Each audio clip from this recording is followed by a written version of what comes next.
Hello and welcome to stage 5 of the Spanish Grand Prix at Circuit de Catalunya, and I think I might have made a mistake.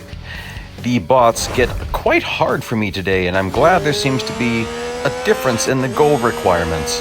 The one screen said we need to get back to position 4, the next screen said that we just need to get back to at least position 5. Well, that is more attainable. So, starting with horrible tires, and we have to have the tires up to 80% before we're allowed to do any overtaking.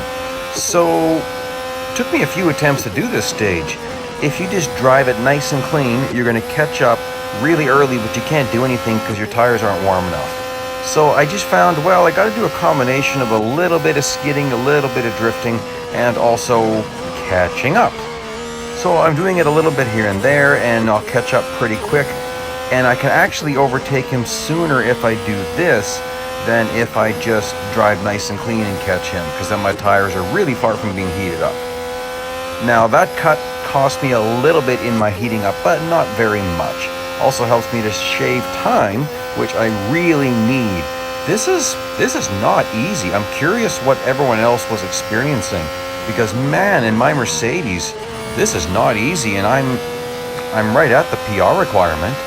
So it could just be that this car has such a bad top speed, but that shouldn't matter when it gets really good overall lap times. So that I wasn't necessarily expecting, but then again, oh no, I pitched it because I can't overtake him yet, so it doesn't matter. So here I am. I could gain on him really quickly if I wanted to, but what does it matter? Like right here, I'll gain fast, but it doesn't really mean much because my grip is so low. So pitch it. There we go. Ooh, that's just a wonderful thing to do. Still though, I'm not even at 80% yet. Alright, now here's where I could finally start overtaking him, and I am a bit back. So there's still, it gets really hard. Still, I'm actually surprised the rating was correct. And I'm gonna cut. So, only 2 more cars to go, but boy, they're just not there. So got to drive this lap extremely aggressively, and with the tires being at this point, you can basically drive it as if it's normal tires. Not much of a difference that I noticed, at least. Okay, so there's the one guy. That's fabulous. He's not very hard to get. The difficulty is the next guy. Oh, and I overshot that. Had to chase that really far up the track. Now, you see I'm going way over on that red-white curb. I had to that time, so it means I'm doing a little bit better job. That was a nice overtake. So, quite a lot of track left, only one more guy to go. And not seeing anything yet. There he is. Okay, good. And that was a much better job on that corner. But still, it's just, boy, this is just, I'm surprised. I'm honestly really surprised. So it could be that's my fault from the bot difficulty being cranked so high. See, I found that if I didn't catch him before that last turn, forget about it because my top speed. So I opted to do a lot of cutting, as you can see. But I got it done, and that's what's important, isn't it? We just got to get it done. Now, here it gets a lot harder because the off track on this stage is an instant fail. If you followed me in some of the other series that I've done, I often talk about a grace period, sometimes a whole second. So here I'm going to stay full throttle, and I got to be really careful. I did tests. You definitely do not even get a millisecond. Like, it's instant fail. So I've just got to pass 2 cars, but I cannot have any off track.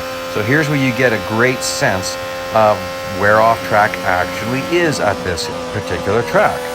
So I got to get by him fast. I might as well catch a little bit of draft. I would have rather gone around him quicker, and also make sure to get a push. I'm purposely driving where he wants to drive, so I can get a bit of a push, optimize this, chase it a little bit, but there we go. Nice exit to that corner. Let's get in this one. Into the throttle at about the top point of that corner, as strange as that sounds. Got to push this pretty far. Ooh, that was nice and far. Because this is it. This is the last lap. So I have to get Leclerc, and I am a ways back. And the Ferrari has a lot of top speed. It's almost the antithesis of this Mercedes as far as that setup is concerned.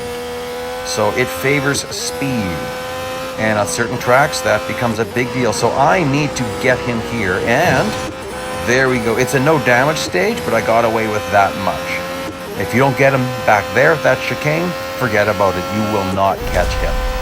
That took me quite a few attempts to figure out where I can dance, where I can get around the other guys. So, that's impressive. I actually enjoy this if it's a bit of a challenge. Then we're back to an average speed requirement, and this one didn't say anything about off track. And this average speed requirement, I was doing substantially more than this at earlier stages with less PR, with a lower PR level. So I'm not one bit worried. Sometimes it's a little intimidating because they're starting us, like this race, we're starting at the back of the track where there's a lot of starting and stopping, so you don't build up a lot of average speed very much. But you can see here, you'll see, it's really not a hard stage. By the end of this run here, there's a lot of average speed already being built. So let's see here. There we go, getting over the amount that's required. Of course, I'll lose a little bit here, not much though. Another nice speed run coming up. I'm already at 230, only need 220. So this one, I don't consider this one difficult, but things can get difficult at any second. Just depends how you're driving it. Like I'm catching him, that's not a great spot to catch him. Wow, that was horrible. I caught the draft right as I was heading into my braking point, and so that was just a horrible decision on my part. I should have actually been on the brakes a little bit early. Instead, I thought I could get away with braking late, and that's a really dumb idea when you're catching the draft. But still, look at the amount of speed I have, a little bit of a bump pass. Definitely losing a lot. Very short braking point right there, but losing a lot of that average speed. Now, I didn't do any off track other than a massive mistake. So the off track I did take was of no benefit, and I'm still quite a lot over the required average speed, not an issue. So quite a stark difference between this race and the first two of stage 5. Curious to see what else they've got for us. Okay, so got to add more tuning here. So here I've got max principal now, and I'm up to 5554 for my tuning. And I'll get into my final costs here in a little bit.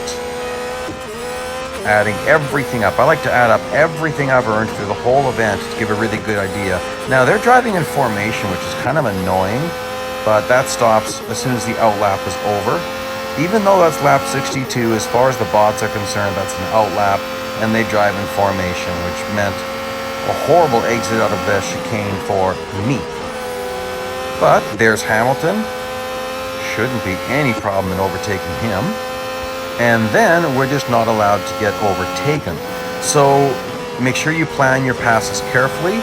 Don't pass someone in a section where they could re-pass you or re-overtake you. So here I got to make sure I get up there and get into his lane a little bit and make him push me. He really got out of the gas though. He got heavy on the brakes. Nice there. I ended up being just a pinch over on my PR. I could have done better with that, but I'm 0.1 over. I'm not really all that worried. I didn't want to do a restore just to try to, you know, maybe say, I maybe could have saved 15,000 M dollars or even 20,000, but that's okay. Not all that concerned about that, honestly. Oh, and that's really bad. And Hamilton is gaining on me fast, but there we go. So the downside of using a car that's got a lot of level ups like this, but not totally maxed, is that my principal level ups are very expensive because they were the last two. So you would have faced, if you started with the base car, you would have had very inexpensive principal level ups that would have given you the same PR boost.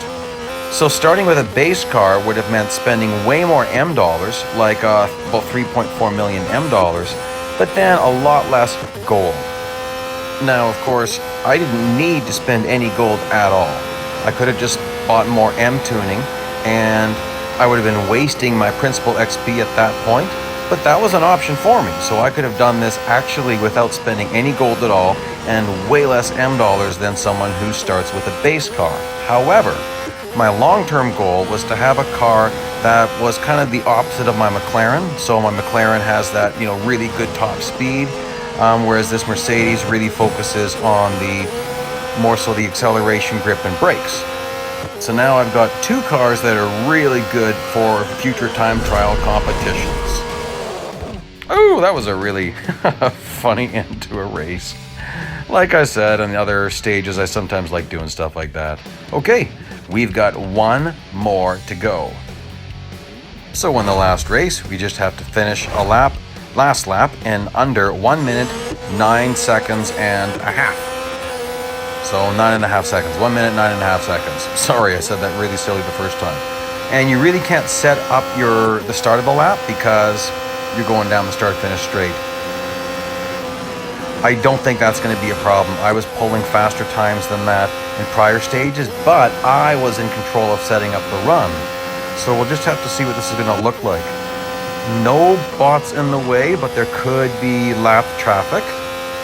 That could happen, which at this point would be more of a problem than a benefit because they're going to be very slow. So the ability to get a draft off them, and I went way off track there. Going off track there, definitely a big disadvantage. No advantage to that at all.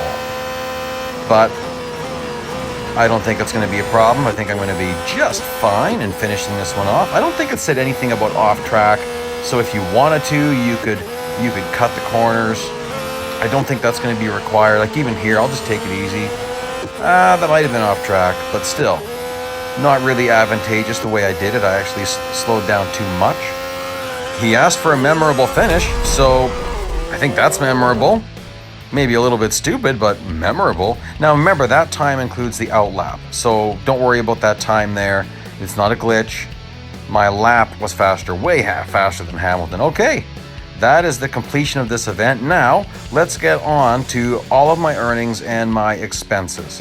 I'm going to choose that card there. I'm probably never going to take the Williams car. It seems like the worst of the batch. So there you go. There's my total earnings, and there is what I spent. If you liked this, please press like. Please subscribe if you haven't done so, and thanks for joining me. I completed this event in less than 2 hours, but it takes over 5 hours to do all of these videos. So, thanks for all the support, guys. I hope you enjoyed this one.